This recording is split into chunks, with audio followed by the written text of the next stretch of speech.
खास तौर पर हम मुसलमानों के साथ जो हो रहा है हमें बड़ा दुख होता है। जो लोग वोट जिहाद के एक आक्रामक रवैये से ये मानते हैं कि वो वोट पालेंगे, वो भारतीय लोकतंत्र की शक्ति को नहीं पहचानते। ये मुस्लिम लीग की भाषा उद्धव ठाकरे और राहुल गांधी और ये संस्थाएं कर रही है। उनको सिर्फ बांटने की राजनीति करनी है, उनको सब सिर्फ अपने मुस्लिम वोट, अल्पसंख्यक वोट की ही इनको पड़ी है।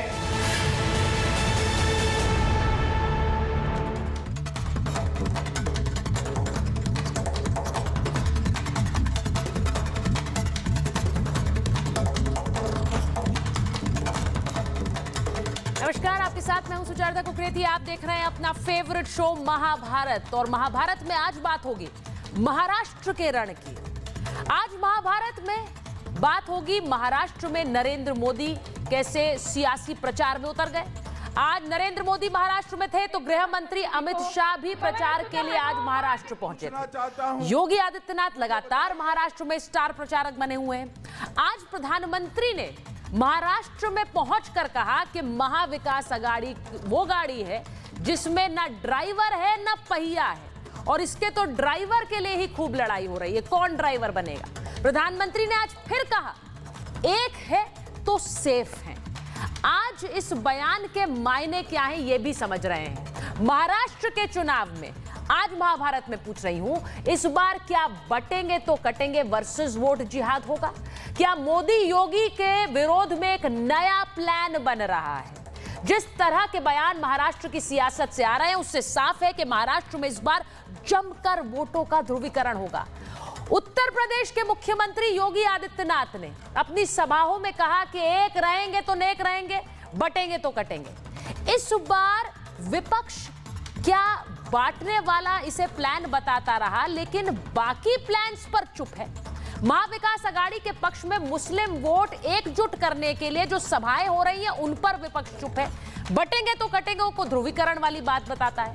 क्या मुस्लिम वोटों को एक करने के लिए मस्जिदों से फतवे जारी हो रहे हैं? आज महाभारत इस पर हो रही है। एमएनएस नेता राज ठाकरे का यही कहना है। वो कह रहे हैं कि मस्जिदों से बकायदा महाराष्ट्र में फतवे जारी हो रहे हैं। मुसलमानों से कहा जा रहा है कि वो महाविकास अघाड़ी के पक्ष में वोट करें एकजुट होकर। उन्होंने यहां तक कहा कि बाल ठाकरे के नाम के आगे से हिंदू हृदय सम्राट हटा दिया गया है और उन्हें अब जनाब बाला साहेब ठाकरे कहा जा रहा है। ये दुर्गति हो गई है उद्धव ठाकरे की पार्टी की। महाराष्ट्र में बीजेपी के फायर ब्रांड नेता नितेश राणे भी कुछ इसी तरह का बयान दे रहे हैं। उन्होंने तो आज एक वीडियो भी जारी कर दिया और उसमें मोदी योगी को हटाने और हराने के प्लान के बारे में बता रहे हैं। ये जो तस्वीर आप देख रहे हैं इसको ट्वीट किया है, इसको पोस्ट किया नितेश राणे ने, और उन्होंने कहा कि महाविकास अघाड़ी के पक्ष में वोट देने की बात कही जा रही है। ऐसी कई सभाएं हो रही हैं जहां पर मुसलमानों से कहा जा रहा है कि आप एकजुट हो जाएं और महाविकास अघाड़ी को वोट करें, जैसे लोकसभा के चुनावों में किया था। अब आज महाभारत में सवाल यही पूछ रही हूं कि बटेंगे तो कटेंगे, ये नारा तो ध्रुवीकरण वाला हो गया, इस पर तो विपक्ष खूब बोल रहा है। लेकिन ये जो तस्वीरें मैंने आपको दिखाई इन सभाओं की, जिनमें वोट के लिए, जिनमें कहा जा रहा है कि मुसलमान एक होकर वोट करे और उसी तरह वोट करे जैसे लोकसभा में किया, इन पर विपक्ष चुप क्यों है? क्या ये वोट जिहाद है जैसा कि बीजेपी के नेता नितेश राणे कह रहे हैं या फिर राज ठाकरे कह रहे हैं? ये रिपोर्ट पहले देखिए, फिर महाभारत।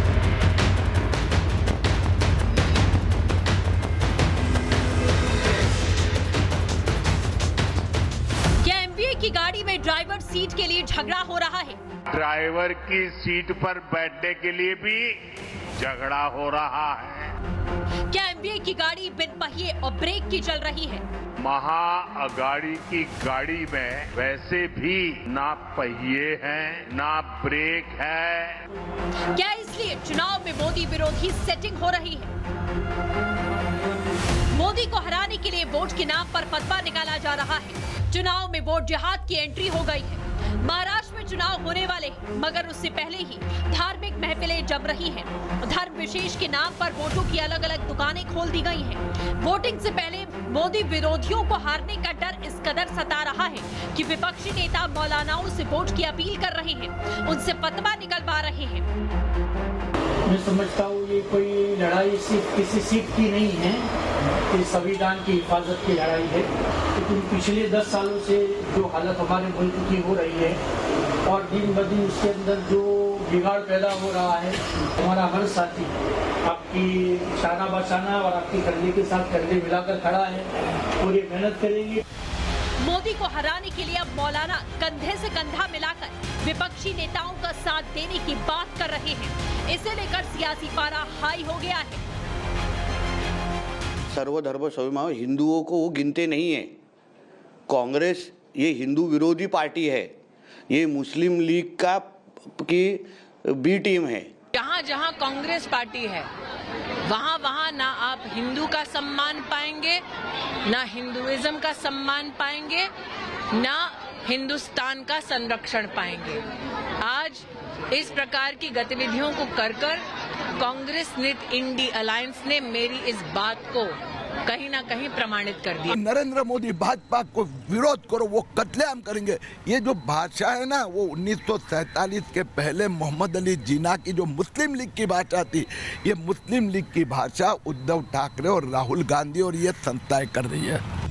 नफरती मौलानाओं की इन्हीं भड़काऊ तकरीरों के खिलाफ एमएनएस चीफ राज ठाकरे ने जंग का ऐलान कर दिया है। उद्या तुम्ही माझ्या हातामध्ये जर या महाराष्ट्र राज्याची सत्ता जर समजा हातामध्ये दिली, एकही मशिदीवरती एकही भोंगा तुम्हाला दिसणार नाही या महाराष्ट्रामध्ये। हिंदुओं के खिलाफ जो साजिश रची जा रही है, उसके खिलाफ राज ठाकरे ने आवाज उठाई तो विरोधियों के निशाने पर आ गए। समाजवादी पार्टी के नेता अबू आजमी इस बयान को सस्ती शोहरत पाने का तरीका बता रहे हैं। सस्ती शोहरत के लिए हो रहा है, पोलराइजेशन के लिए। और मैं समझता हूँ कि यहाँ का जो उनका वोटर है वो इतना बुद्धू नहीं है कि इनके इस बोलने से नफरत फैलने से पोलराइजेशन हो जाएगा। मैं समझता हूँ इंशाल्लाह इनको सत्ता ही नहीं मिलेगी तो कहाँ से करेंगे ये। कुल मिलाकर चुनाव से पहले वोट जिहाद का मुद्दा सामने आया, जिसे लेकर सियासी पारा हाई हो गया है। ऐसे में एक बड़ा सवाल उठ रहा है कि योगी आदित्यनाथ ने जब नारा दिया बटेंगे तो कटेंगे, तो पूरे विपक्षी खेमे में हलचल सी मच गई। योगी पर आरोप लगाया गया कि वो देश को तोड़ने की बात करते हैं, वो हिंदू मुस्लिम को बांटने की बात करते हैं। लेकिन जरा सोचिए महाराष्ट्र में क्या हो रहा है, इस पर विपक्षी नेताओं की जुबान क्यों सिल गई है। योगी बोले तो गलत, मौलाना बोले तो सही कैसे। आज इसी पर महाभारत। मेरे साथ महाभारत में जो मेहमान जुड़ रहे हैं, आप बीजेपी की प्रवक्ता राधिका खेड़ा जी को देख सकते हैं। हमारे साथ मुस्लिम स्कॉलर अतीकुर रहमान साहब जुड़ रहे हैं। हमारे साथ विनोद बंसल राष्ट्रीय प्रवक्ता हैं वीएचपी के, जुड़ने वाले हैं। किशोर तिवारी जी शिवसेना उद्धव गुट के नेता हैं और दानिश कुरैशी एआईएमआईएम के नेता हैं। लेकिन मैं शुरुआत करूं उससे पहले मैं एक बार फिर से वो तस्वीर दिखाना चाहती हूं जो महाराष्ट्र की राजनीति में इस वक्त चल रही है। ये तस्वीर है और यहाँ पर आप जो तस्वीर देख रहे हैं इसमें बाकायदा कहा जा रहा है कि 10 साल हमने बहुत सारी यातनाएं सह ली है, अब वोट एकजुट होकर करना है और अपने अस्तित्व के लिए करना है। वोट एकजुट होकर करना है उसी तरह जैसा हमने लोकसभा में किया है। अब मेरा सवाल सिर्फ इतना है कि क्या ये जो एक तरह से सभाएं चल रही हैं जहां एकजुटता की बात कर रही है, अतीकुर रहमान साहब आपके साथ शुरुआत कर रही हूं, ये जो तस्वीरें हैं इन पर आरोप ये लग रहा है कि बकायदा फतवे भी जारी हो रहे हैं कि मुसलमान सिर्फ महाविकास आघाड़ी को वोट करेंगे वरना उन्हें कौम से अलग कर दिया जाएगा। क्या ये सही है? नहीं तो सुचारिता जी आप क्या चाह रही हैं? हाँ। आप चाह रही हैं कि ये तो सभाओं के अंदर हम ये ऐलान करें हाँ। कि नहीं आप जो जिस तरह से आपका टोन एंड टेनर है, अच्छा, कि मुसलमानों को हम कहें कि बीजेपी को वोट करें, अच्छा, क्योंकि बीजेपी ने यूपी के अंदर 2000 मदरसों के ऊपर बैन लगा दिया था, 2 दिन पहले सुप्रीम कोर्ट ने हटाया। ओके, इसीलिए बीजेपी को वोट करें, इंडिया अलायंस को नहीं करें, क्योंकि इन्होंने वक्फ बिल लेके आए अमेंडमेंट के अंदर और वो चाहते हैं कि हमारे तमाम मस्जिदों के ऊपर कब्जा कर ले। इसीलिए हम मतलब आप मस्जिदों से फतवे जारी करने को सही ठहरा रहे हैं। मतलब मस्जिदों से फतवे जारी होना बिल्कुल सही है, फतवे जारी हो और कहा जाए कि मुसलमान सिर्फ महाविकास आघाड़ी को वोट करेंगे, कह रहे हैं आप? क्या करें? नहीं, किसको वोट करें हम? हमको कौन बताएगा? सर उसके लिए फतवा जारी करना है क्या? हम हमारे जो सर एक उम्र बनाई जाती है वोटिंग की कि इंसान समझदार है और वो वोट कर सकता है, तो क्या फतवे जारी हो? तो नहीं ना, सुनिए तो सही ना। हाँ सुचारिता जी, हमारा फतवा क्या है मैं आपके सामने बता रहा हूँ ना। हाँ बताइए। हमारा फतवा है हाँ। उस कैंडिडेट को वोट करें जो डेवलपमेंट की बात करे, एजुकेशन की बात करे, नौकरी देने की बात करे और कम्युनल एजेंडा के ऊपर वोट ना करे। क्या हम गलत है? क्या हम गलत है? और बीजेपी को तो कतई ना करें, क्योंकि उन्होंने तो 2000 मदरसों को बैन कर दिया था। सुप्रीम कोर्ट ने बहाल किया 2 दिन पहले। वक्फ अमेंडमेंट बिल लाए हैं जो तमाम मुसलमानों की वक्फ की हुई जमीनों के ऊपर उनकी नजरें हैं। यहाँ पर डेप्यूटी चीफ मिनिस्टर बीजेपी के फडणवीस जी महाराजगिरी को कहते हैं कि जितना भी खराब इस्लाम के खिलाफ बोलोगे तो भी आपको कोई हाथ नहीं लगाएगा।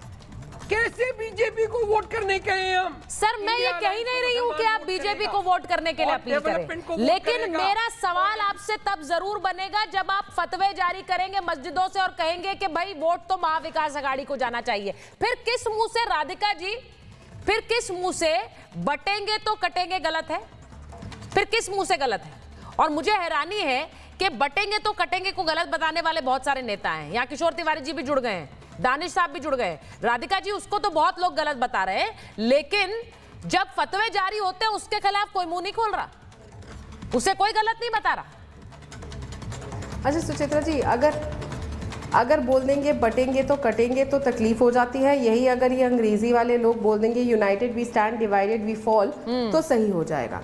हिंदी अपनी मातृभाषा में अगर कोई चीज़ बोली जाएगी तो इनको तकलीफ हो जाएगी। लेकिन जब ये बैठ के जहाँ पे महाविकास आघाड़ी के उद्धव ठाकरे साहब के खास आदमी वहाँ पे बैठे हुए थे ना, जो उनके कॉरपोरेटर हैं वहाँ पे बैठे हुए थे, एंड वहाँ उनके सामने बैठ के ये सब हो रहा है और ये बात कही जा रही है कि फतवा जारी किया जाएगा, तो मतलब अब वोट के लिए भी फतवा जारी किया जाएगा। और ये कह रहे हैं कि वोट उसको देंगे जिसको जो काम करेगा, जो नौकरी देगा। तो क्या प्रधानमंत्री आवास योजना का बेनिफिट मुसलमानों को नहीं मिला? क्या प्रधानमंत्री बीमा योजना का बेनिफिट नहीं मिला? जो स्कूल कॉलेजेस फ्री में पढ़ाई होती है उसका बेनिफिट नहीं मिल रहा? जो महिलाओं को लाडकी बहन योजना हो या और अन्य योजनाएं जो महिलाओं के लिए चल रही है, क्या उसका बेनिफिट मुसलमान महिलाओं को नहीं मिल रहा?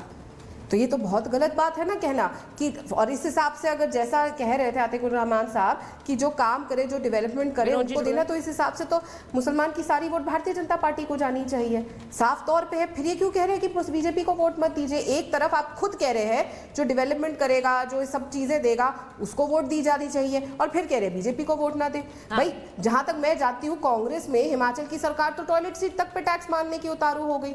वो तो आपसे पैसा लिए जा रहे हैं, हर जगह उनकी सरकार बार बार सब कुछ उनका खत्म हो रहा है, बैंकरप्ट हो रही है, तो वो तो कुछ दे नहीं पा रहे। खटाखट का वादा किया था उन्होंने, फटाफट मुस्लिम महिलाएं पहुंच गई थी लखनऊ में इनके उत्तर प्रदेश के ऑफिस में राहुल गांधी से वो खटाखट पैसा मांगने के लिए। क्या हुआ? क्या उन्होंने तेलंगाना में जो उनकी सरकार है वो फटाफट दे दिया? क्या कर्नाटक में जो उनकी सरकार है वहाँ फटाफट दे दिया? क्या हिमाचल में जो उनकी सरकार है वहाँ फटाफट दे दिया? या चाहे उनकी जो इंडिया अलायंस की सरकार है, क्योंकि जो राहुल गांधी ने 8,500 देने का वादा किया था वो तो पूरी इंडिया अलायंस का था, तो इंडिया अलायंस की सरकार तो बंगाल में भी है, केरल में भी है, वहां फटाफट दे दिया। क्या वहां पे भी तो मुसलमान रहते, मुसलमान तो पूरे देश में है। तो क्या उनको मिल गया? क्या उन औरतों को जो पहुंची हुई थी लखनऊ, क्या उनको मिल गया? उस हिसाब से तो उनको कांग्रेस को वोट ही नहीं देना चाहिए। लेकिन सिर्फ इंतहा कर रही है बीजेपी। मेरा सवाल दूसरा है राधिका जी, मेरा सवाल दूसरा है। बटेंगे तो कटेंगे पर इतनी प्रतिक्रिया हुई है, लेकिन इस वोट जिहाद पर कोई कुछ नहीं बोलता। मुझे नहीं पता इसे वोट जिहाद कहना सही है कि नहीं। जो नेता इसे ट्वीट कर रहे हैं वो इसे वोट जिहाद ही कह रहे हैं। तो दानिश साहब जरा बता दीजिए कि ये जो फतवे जारी हो रहे हैं, क्योंकि मुझे हैरानी है, आतिकुर रहमान साहब नेशनल टेलीविजन पर कह रहे हैं कि फतवे तो जारी हो रहे हैं, तो क्या करें हम? ये तो जारी होंगे, बीजेपी के पक्ष में तो वोट डालने के लिए नहीं कह सकते। मैं ये तो कह ही नहीं रही हूँ दानिश साहब, लेकिन ये हो क्या रहा है? फतवे जारी हो रहे हैं। देखिए सबसे पहले तो मैं आपको एक बात कह दूं कि मैं अतीकुर रहमान साहब की बात से इत्तेफाक नहीं रखता, और अगर वो ये ग्राउंड बना रहे हैं कि हम सिर्फ महाविकास आघाड़ी को वोट करें, तो पहले उनसे ये पूछ लें कि कांग्रेस ने जो है शिवसेना को कबूल सेक्युलर कर लिया है, और अगर कर लिया है तो उसका एक्सप्लेनेशन दे दें। और अगर कांग्रेस की दंगों की और ये जो पूरी नीति है, अगर इस पे बात की जाए तो मैं तो ये कहता आया हूं, अक्सर मैंने आपके सामने भी कहा है सुचारिता, कि इस देश में भारतीय जनता पार्टी और कांग्रेस एक सिक्के के दो पहलू हैं। इससे अलग अगर कोई समझता है तो वो मुसलमानों को बेवकूफ बना रहा है। 1947 से लेके आज तक मैं ये पूछना चाहता हूं कि इस देश में आर्टिकल 341 पे पाबंदी लगी, जब तो जुमा 8 दिन 1980 के दशक के बाद भारतीय जनता पार्टी का जन्म हुआ, तब से लेके 80 तक, 47 से लेके 80 तक इस देश में जो दंगा फसाद हुआ, नंगा नाच हुआ, वो किसके शासनकाल में हुआ? और जिस आरएसएस का वाद विवाद और विरोध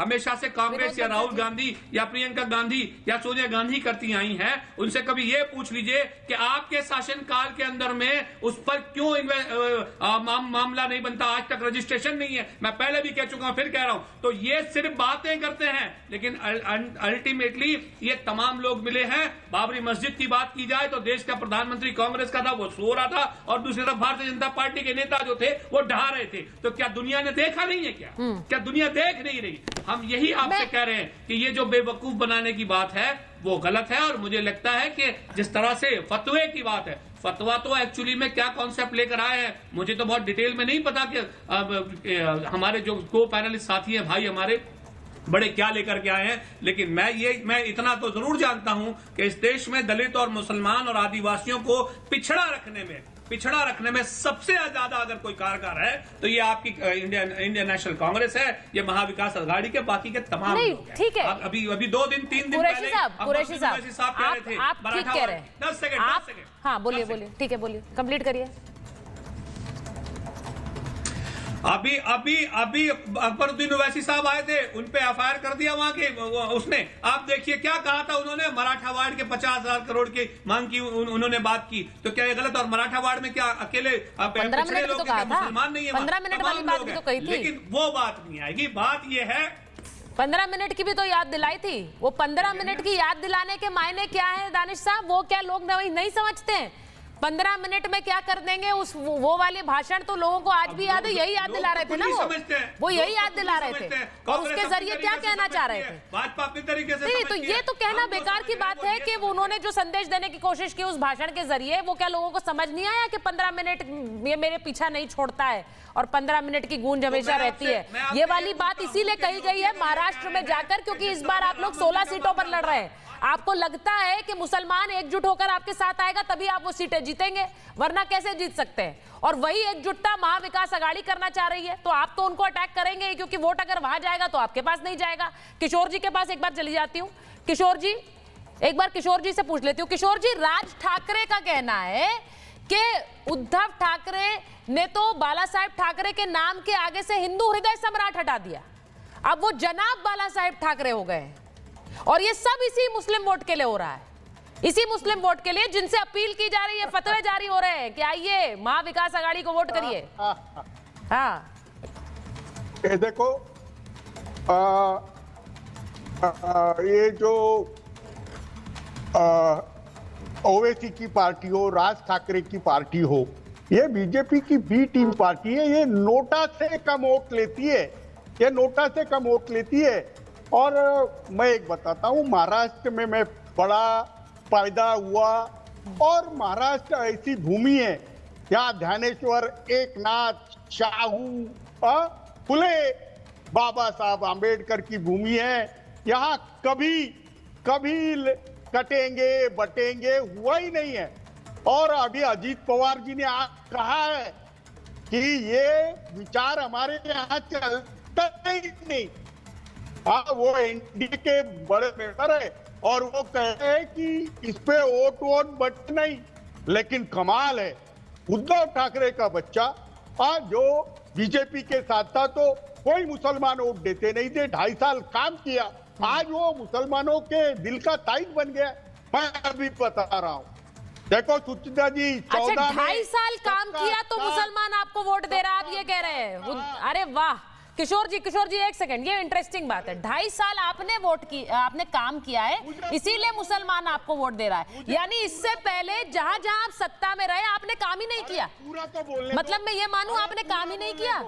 देखो पूरा बोलने दो। हाँ बोलिए, पूरा बोलिए सर, पूरा बोलिए, पूरा बोलने दो। हाँ बोलिए। देखिए सुप्रिया जी, मोदी जी को मुसलमानों ने भरपूर वोट दिया 14 में, भरपूर वोट दिया 19 में। अब क्या कहते हैं? देखिए आज जहां 98% वोट कांग्रेस या शिवसेना को मिला, वहां वोट जिहाद हो गया। मोदी जी ने जो कटुता फैलाई 24 के चुनाव में, विनोद बंसल जी जुड़ गए। एक मिनट, विनोद बंसल जी, फतवे जारी हो रहे हैं और जनाब बाला साहेब ठाकरे हो गए, उनके लिए और उनकी पार्टी के लिए फतवे जारी हो रहे हैं कि इन्हें वोट करिए।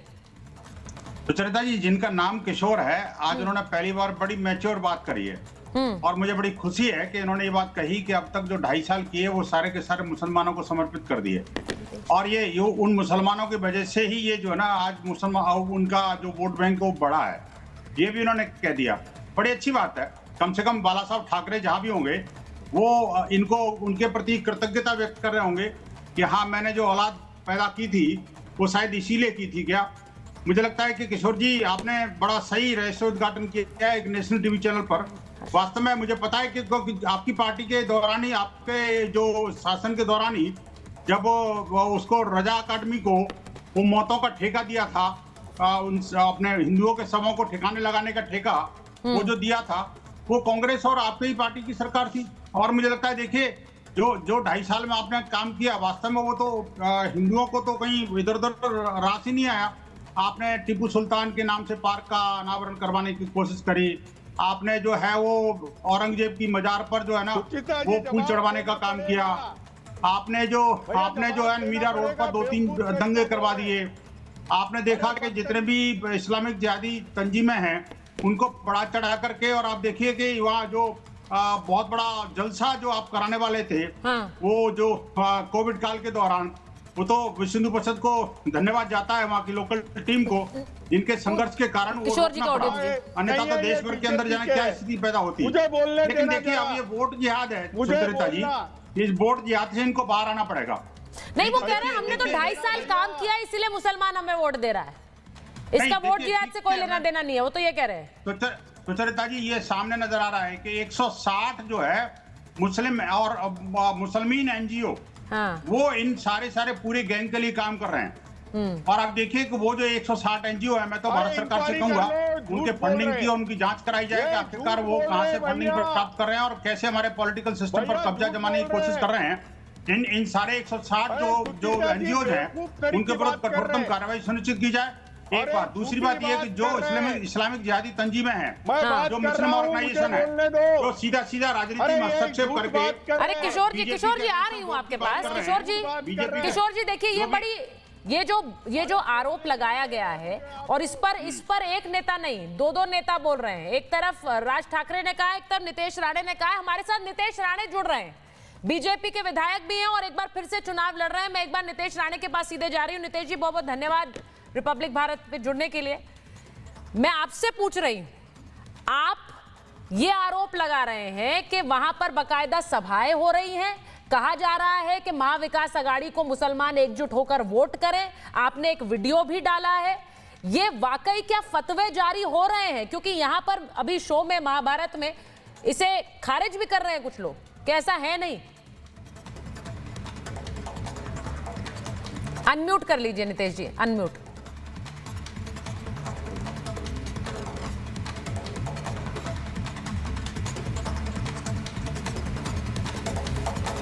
नीतीश जी का ऑडियो नहीं आ रहा है। ठीक है, मैं वापस आ रही हूं। राधिका जी देखिए, ये बड़ा क्लियर है कि जो आरोप लगाए गए और जिस तरह से वोट जिहाद की बात कही गई है, ये बड़ा एक डेंजरस ट्रेंड है। और अगर सवाल इसलिए भी डेंजरस इसलिए है क्योंकि अगर हिंदू बटने ना बटने की बात करता है तो वो तो विभाजनकारी हो जाता है। यहाँ अगर मुसलमान एकजुट होकर बोले तो अतीकुर रहमान साहब हम तो करेंगे, उसमें क्या है, हमारे पास कोई विकल्प नहीं है। जी बिल्कुल, यही बात आप बिल्कुल सही कह रही है कि अगर यहाँ पे फतवा जारी हो जाता है, इस तरीके से वोट जिहाद किया जाता है, तो वो बिल्कुल सही हो जाता है, तब वो सेक्युलर हो जाता है। लेकिन अगर हिंदू एकजुट होकर कुछ करना चाहता है तो वो सेक्युलर नहीं होता, वो एक तरफा सिर्फ एक धर्म की राजनीति हो रही है, लोगों को भड़काया जा रहा है, दंगे कराने की कोशिश करी जा रही है। ऐसा क्यों होता है कि अगर ये महाविकास अघाड़ी और इंडिया अलायंस के लिए खासकर कि वो सेक्युलर हो जाते हैं जब वो सिर्फ एक धर्म विशेष की राजनीति करेंगे, लेकिन अगर कोई धर्म या कोई कास्ट सिर्फ भारतीय जनता पार्टी को वोट देना चाहती है तो वो सेक्युलरिज्म के ऊपर चोट है, वो सेक्युलरिज्म के ऊपर हमला है, ये तो बहुत बुरा हो रहा है। फिर राहुल गांधी जो अमेरिका जाएंगे वहां जाके कहेंगे कि सिखों को पगड़ी पहनने का हक नहीं है, सिखों को हाथ में कड़ा पहनने का हक नहीं है, लेकिन जब देश के आसपास हिंदुओं के साथ कुछ गला बुरा होगा तो यही राहुल गांधी चुप्पी साध लेंगे। आप मुझे बताइए, इतना झूठ ये जाके बोलते हैं विदेशों में कि यहाँ पे सिखों को ये सहूलियत नहीं है कि वो अपना कड़ा पहन सके, अपना पग पहन सके, ऐसा कभी आपने सुना है? कभी ऐसा नहीं हुआ। इतने झूठ बोलेंगे तो ये झूठ जो है फैलाते जा रहे हैं। और ये बात कि ऐसा हो रहा है, वोट जिहाद हो रहा है, ये कोई ऐसी हवाई की बात नहीं है जैसे राहुल गांधी की होती है। जैसे मैंने एग्जांपल दिया, राहुल गांधी अमेरिका में जाके हवाई बात करते हैं, which is not based on facts. लेकिन ये जो नीतीश राणे जी ने जो वीडियो शेयर किया वो सबके सामने है, उसमें ऑडियो बहुत साफ से क्लियरली सुनाई दे रहा है कि क्या बोला जा रहा है। और वहां पे महाविकास अघाड़ी के शीर्ष नेता बैठे हुए हैं, उद्धव ठाकरे के दाहिने लेफ्ट हैंड है या राइट हैंड है वो वही जाने, वो वहां बैठे हुए हैं, इनके लोग सब बैठे हुए हैं, तो सामने है ना कि क्या हो रहा है। और यहाँ पे नहीं तो यहाँ पर किशोर जी तो, राधिका जी, किशोर जी तो मान नहीं रहे, किशोर जी तो कह रहे हैं हम काम कर रहे हैं इसलिए हमें वोट मिला। किशोर जी जरा जल्दी से बोलिए, उसके बाद मैं अतिकुर जी के पास जाऊं। ये सभाएं हो रही है। अगर कोरोना काल में अपने घर से ना, अब कोरोना काल में अपने घर से ना निकलना काम होता है। अरे भैया अभी गई है ये। हाँ अरे भैया अभी गई है, ये कहाँ इतना बोल रही है? अभी गई है, मुझे बोलने देना, अभी मुझे बोलने देना। कौन गई है? सुचिता मैं बात करूं? बोलिए ना भैया, राधिका जी अभी बीजेपी में गई है, मेरी तो जिंदगी गई है। ये हिंदू मुसलमान करते हैं, लेकिन जब अभी कभी कांग्रेस हाँ देख लीजिए, अब उनका भी बाहर आ गया। बाला साहेब ठाकरे कहते थे कि अगर मेरी पार्टी कांग्रेस हो गई तो मैं उसे बंद कर दूंगा, आई विल क्लोज शॉप। आप उसी बाला साहेब ठाकरे जी के, उद्धव ठाकरे जी के बेटे की पार्टी में है ना? अरे है ना? तो अब आप और करिए वार उनका। खुद आपने अब किशोर जी आप ही ने वार किया भाई, अब आपको भी सुनना पड़ेगा। आप उन पर वार कर रहे थे, वो भी सुनाएंगी ना आपको। अरे ठीक है, किशोर जी को बोलने दे। किशोर जी आपने भी तो विचारधारा बदली, आपने भी सीट बदली, आप बदल के कांग्रेस के साथ चले गए। बोलिए किशोर जी बोलिए। देखो, जनता के विवेक पे हम छोड़ रहे हैं, हमने गलत किया है तो हमें वोट नहीं देंगे।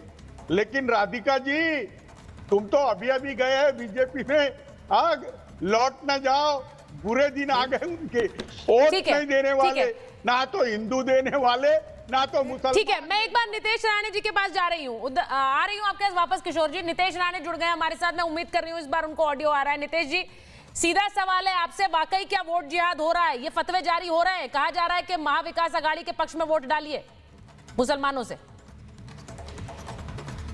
ये आपने जो वीडियो देखा है, हाँ।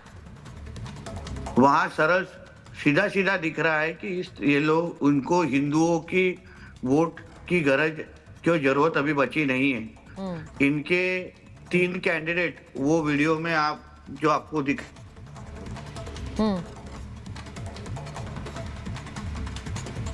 ले रहे हैं, जहां वहां सीधा बोला जा रहा है कि महाविकास आघाड़ी को आपको वोट देना है। हाँ। अगर ये लोग सब लोग इतना संविधान की बात करते हैं, भाईचारा की बात करते हैं, सर्वधर्म समभाव की बात करते हैं, तो फिर इनको सिर्फ एक ही धर्म की वोट की जरूरत क्या पड़ती है, क्यों पड़ती है?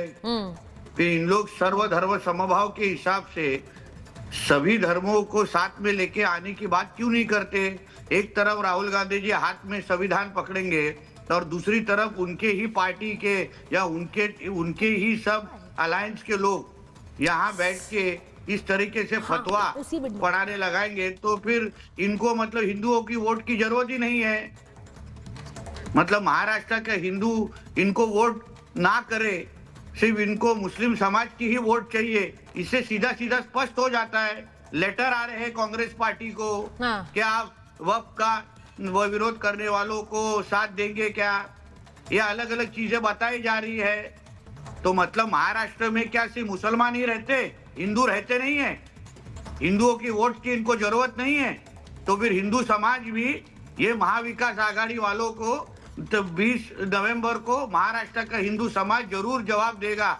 इनको ऐसा लगता है कि लोकसभा के चुनाव में जिस तरह के इन्होंने वोट जिहाद करके वोट कमाए और उसके बाद पाकिस्तान जिंदाबाद, सर तन से जुदा, ये सारे नारे इनके कैंडिडेट के चुनाव रैलियों के लिए वक्त दिए गए, तो मतलब इनको अभी हिंदुओं की वोट की जरूरत ही नहीं है। इधर सरल स्पष्ट हो जाता है।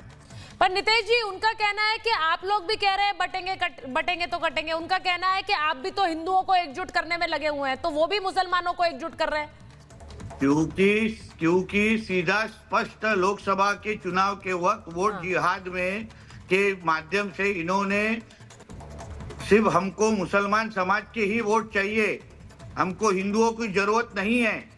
जैसे धुले का आपने उदाहरण देखा, अन्य मतदार संघों के उदाहरण देखे, इनके सांसद जो महाविकास आघाड़ी के चुन के आए हैं वो उनको हिंदुओं की वोट की जरूरत नहीं पड़ी। दो धुले में जो आपने देखा कि सारे के सारे हिंदू जो विधायक क्षेत्र है वहाँ इनको वोट गिरे नहीं, सिर्फ एक मालेगांव मतदार संघ में कॉन्स्टिट्यूंसी में इनको वोट गिरी है।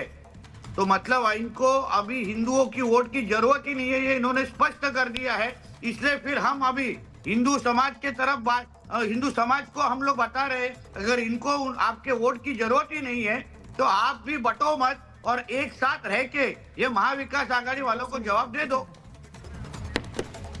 अब मुझे आप ये बोल रहे हैं कि यहाँ पर, अब देखिए आपकी बातों से मुझे बड़ा क्लियर लग रहा है कि इस बार चुनाव में वोट ध्रुवीकरण जमकर होने वाला है। ये बड़ा क्लियर लग रहा है, क्योंकि आप जिस तरह के बयान देते हैं उसी के पलट वहां पर भी बयान आ रहे हैं। वो 15 मिनट वाला बयान फिर आ गया, 15 मिनट वाला बयान अकबरुद्दीन ओवैसी ने फिर से याद दिला दिया वहां पर सभाओं में आके, उसके जवाब में 15 सेकंड आ गया।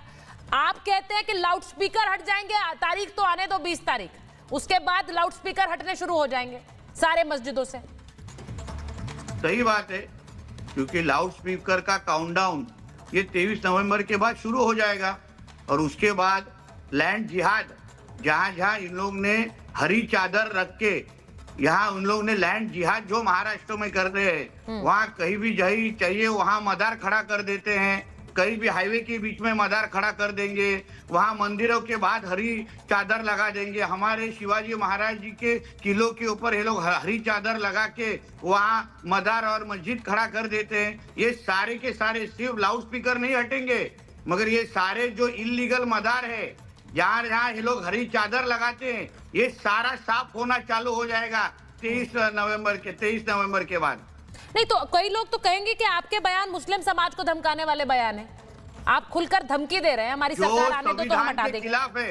हाँ। आप समझिए, जो लाउड स्पीकर के बारे में हाई कोर्ट का डिसीजन दिया है, हाई कोर्ट ने जजमेंट दिया है कि इस तरीके से जोर तरीके से आप लाउड स्पीकर नहीं लगा सकते। एक तरफ ये लोग संविधान की बचाने की बात करते हैं और दूसरी तरफ इनको शरिया के हिसाब से काम करना है।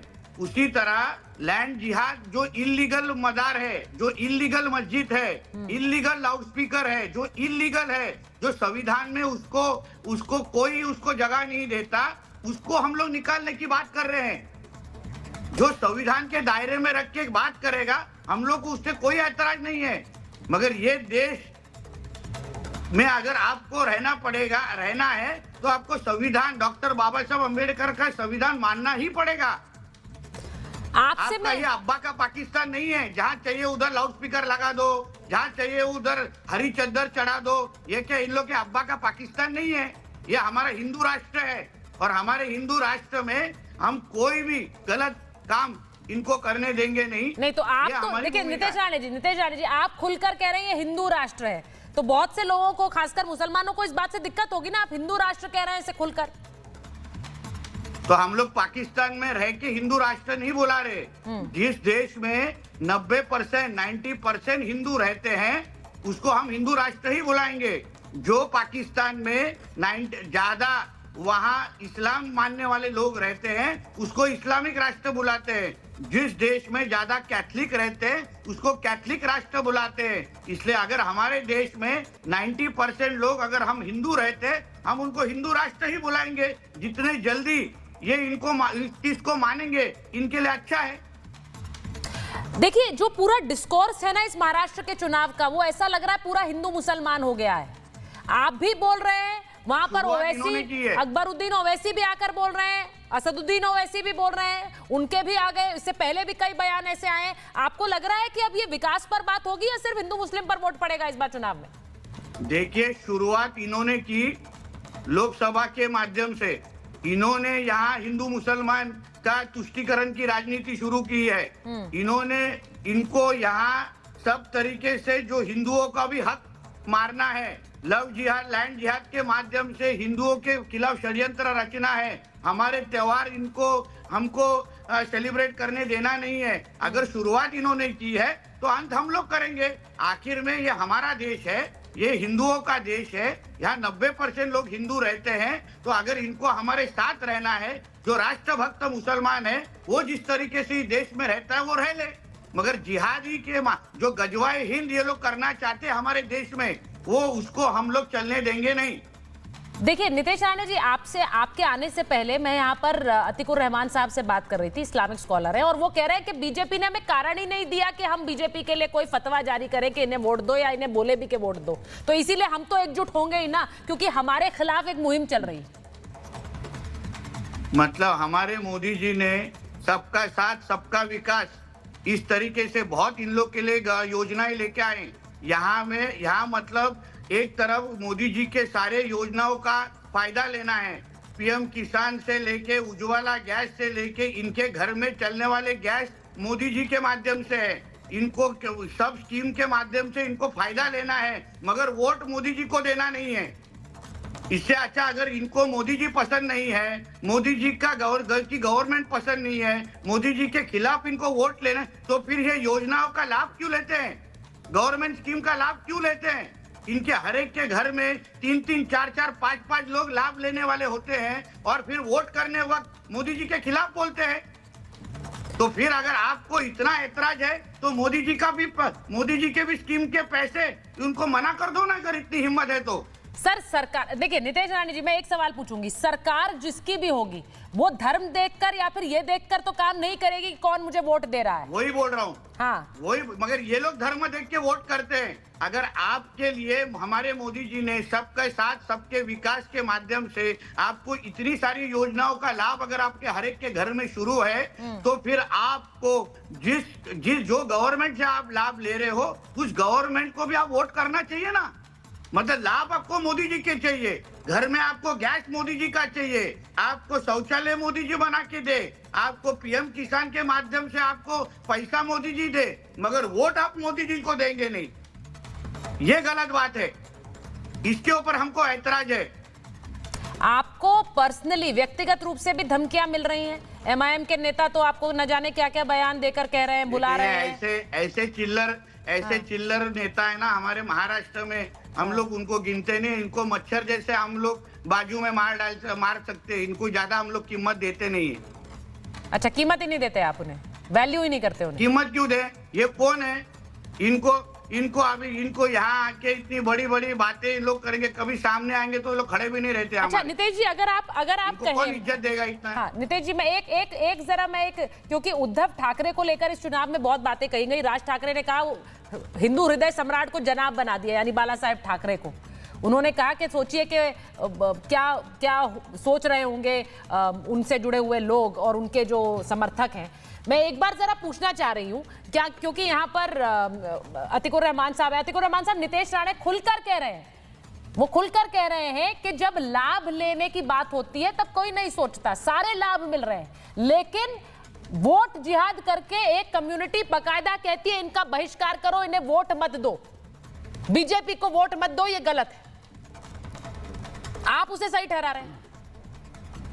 जी सुचरिता जी, अभी इन्होंने कहा कि बाबा साहेब अंबेडकर का संविधान ये मानते हैं, और उसके साथ साथ में बाबा साहेब अंबेडकर को ही ये कॉन्ट्रडिक्ट करने की कोशिश कर रहे हैं कि हिंदू राष्ट्र है। बाबा साहेब अंबेडकर ने क्या कहा था कि हिंदुस्तान को कभी भी हिंदू राष्ट्र बनना नहीं चाहिए। शायद ये जानते नहीं है, बहुत सारी बातों में इनके कॉन्ट्रडिक्शन है। और कौन सा हिंदू चाहेगा, सुचारिता जी आप भी हिंदू हैं, कौन सा हिंदू चाहेगा बताइए इनको वोट देना, ये नीतीश राणे को वोट देना, जो कहते हैं कि मस्जिदों में घुस के मुसलमानों को मारेंगे। आप हिंदू एक बार मैं उनसे पूछ लेती हूँ, एक बार मैं नीतीश राणे जी से सवाल नहीं आपसे उनसे जवाब लेती हूँ इसका। वो बोलना चाह रहे हैं इस पर। नीतीश जी वो कह रहे हैं हिंदू भी नहीं खड़ा होगा। इन्होंने इनको मुझे डॉक्टर बाबा साहब अम्बेडकर जी को सिखाने के पहले डॉक्टर बाबा साहब अम्बेडकर जी का थॉट्स ऑन पाकिस्तान जरा इनको पढ़ने को बोलिए। डॉक्टर बाबा साहब अम्बेडकर जी के इस्लाम के ऊपर क्या उनकी सोच थी, क्यों उन्होंने इस्लाम सिखाया नहीं, इनको खुद को पहले इस्लाम कितना समझ में आता है ये पहले पूछिए। इनको डॉक्टर बाबा साहब अम्बेडकर जी ने इस्लाम के बारे में क्या कहा था अपने बुक थॉट्स ऑफ पाकिस्तान में। इसलिए इन्होंने हमको संविधान और हमको डॉक्टर बाबा साहब अम्बेडकर इन्होंने नहीं सिखाना चाहिए। इनको अपना इस्लाम समझ में नहीं आता और इनके इस्लाम में खुद के भगवान, खुद के अल्लाह को छोड़ के ये और किसी धर्म को मानना नहीं है, ये इनके इस्लाम में लिखा है। इसलिए इन्होंने हमको यहाँ आके ज्यादा सीख देने के पहले इन्होंने इस्लाम के बारे में क्या लिखा था और मुझे कौन से हिंदू वोट करते मैं 2 बार चुन के आया हूँ और तीसरे बार भी हैट्रिक करने वाला हूँ। तो इनको 23 नवंबर को आपको पूछने को बोलिए कितने बड़े मार्जिन से मैं चुन के आने वाला हूँ। और 2 बार बड़े मार्जिन से मैं चुनकर आया हूँ तो मेरा वोट कहाँ है मुझे पता है, ये कहने की जरूरत नहीं है दानिश साहब। और वो एक चीज और कह रहे हैं, इनको बोलिए दादा डॉक्टर बाबा साहब अम्बेडकर जी ने इस्लाम के बारे में क्या लिख के रखा था जरा जाके पढ़ने को बोलिए और फिर जाके मुझे ज्ञान बताने को बोलिए, इधर बैठ के लेक्चर देने को बोलिए। नीतीश राणे जी देखिए, एक पूरा का पूरा एक इस वक्त महाराष्ट्र में जो एक सियासी माहौल है उस पिच पर आप बैटिंग कर रहे हैं, ये बड़ा क्लियर है। और आपके वोटर, आपके समर्थक खड़े हुए हैं आपके साथ क्योंकि 2 बार से आप चुनाव जीते हैं। लेकिन यहाँ दानिश कुरैशी साहब तो MIM के, इस बार इन्होंने 16 उम्मीदवार उतारे हैं और वो कह रहे हैं कि इस बार बहुत उम्मीद कर रहे हैं आप दानिश साहब। लेकिन जो पिच चल रही है इस वक्त, सियासी पिच चल रही है, नीतीश राणे ने खुलकर कह दिया कि ये चलेगा नहीं इस चुनाव में।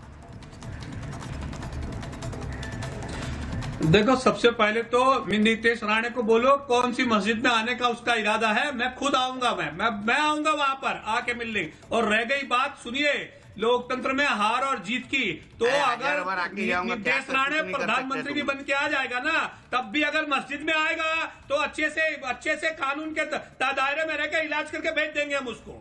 तो वो तो आप भूल जाइए कि आप मस्जिद में घुस जाएंगे, समझे आप, वो दिन खत्म हो गए। रह गई बात, आपने बात करी कि भाई देश की पॉलिसी जो है वो प्रधानमंत्री मोदी जी, अरे तो क्या तुम्हारे अब्बा के घर से लेके आए क्या पैसा? 16 लाख करोड़ रुपए जो ये तुमको बांट दिए तुमने सबको, ये किसका पैसा था, कहां से लाए थे? अभी तुम इसका और उसके पैसों की बात कर रहे थे, मुझे ये बताओ ये पैसा तुम्हारे अब्बा का है क्या? ठीक है, किसका है ये? नीतीश राणे जवाब दे इसका। तो तेरे अब्बा का है, कह रहे इस डिस्कोर्स पे नहीं जाएंगे, इस डिस्कोर्स ये जो भाषा का, एक मिनट, इस डिस्कोर्स पर नहीं जाएंगे। किसी के अब्बा पर जाना ही क्यों है भाई? पहली बात तो ये है, किसी के भी पिता पर जाना क्यों? नहीं, सुनिए मेरी बात सुनिए। मैं बस एक चीज बड़ी एक क्लैरिटी से पूछना चाह रही हूँ, मुझे आप दानिश साहब बस ये बता दीजिए, ये फतवे जारी करना सही है या गलत है? मुझे ये बताइए, फतवे जारी करना सही है या गलत है? देखिए, मैंने तो कह दिया, कांग्रेस के लिए भी कह दिया, और हमारे जो दोस्त बैठे हैं, हमारे जो स्कॉलर हैं, उनसे भी मैंने पूछा कि कांग्रेस और शिवसेना दोनों सेक्युलर है या नहीं है, उनके लिए पहले तो ये जवाब दें। फतवे जारी करना सही है गलत? दलितों की, पिछड़ों की बात करती है, अपनी तरफ से कोशिश करती है, लेकिन उसके बाद ये जो काम है ये कितना मुनासिब है बताइए? फतवे जारी करना सही है गलत? सीधा सवाल है सर, सही जवाब सीधा बता दीजिए, गलत है या सही है?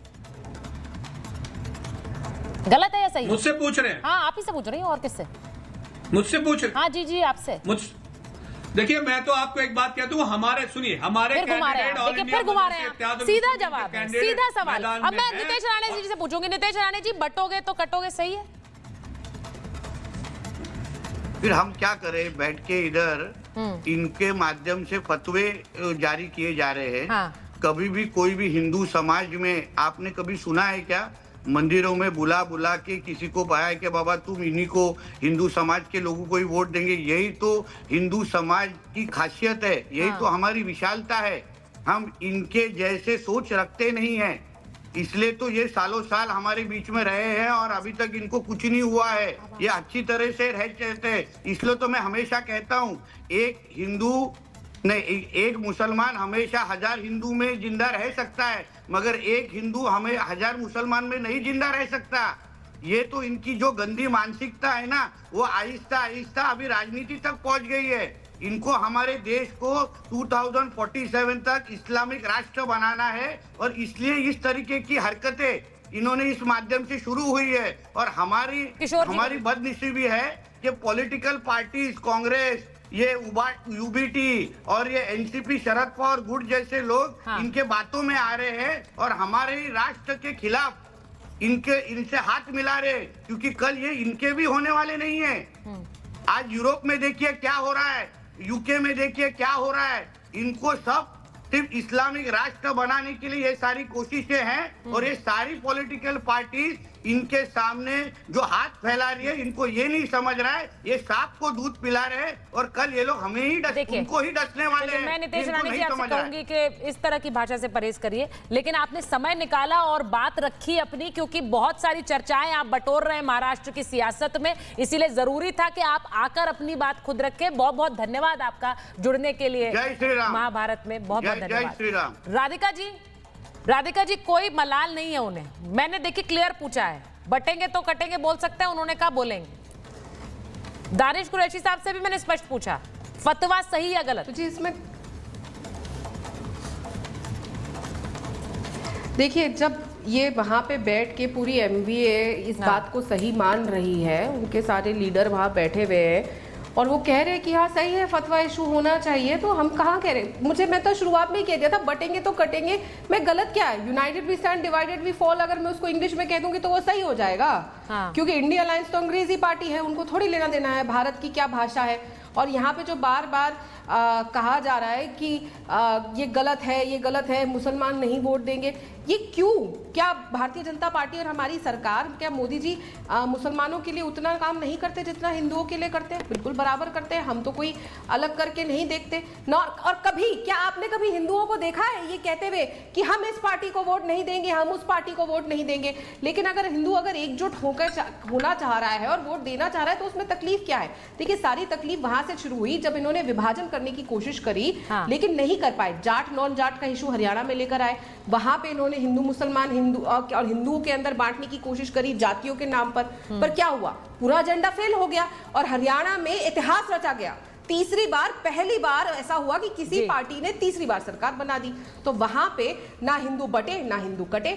बिल्कुल साफ बात है, क्योंकि अगर हम एक रहेंगे, हम सब जाति और धर्म के नाम पे जो बांटने की बात, और हम तो कहते हैं क्यों आप हिंदू मुसलमान में भी डाइवर्ट कर रहे हैं? हम तो नहीं कह रहे कि हमें मुसलमान का वोट नहीं चाहिए, क्या हमने ऐसा कभी कहा? बिल्कुल नहीं, बड़ी बात। अगर हम ऐसा सोचते तो हम हर उन्होंने नहीं कहा है कि मुझे हमें मुसलमानों का वोट नहीं चाहिए। नहीं करते, हम तो कहते हैं अगर गोलबंदी हो रही है, गोलबंदी अगर हो रही है तो उस पर विचार करने की जरूरत है। और एक समाज में किसी को क्या गोलबंद करके ये बताना जरूरी है कि इससे वोट किया जाए? क्या एक व्यक्ति समझदार नहीं है?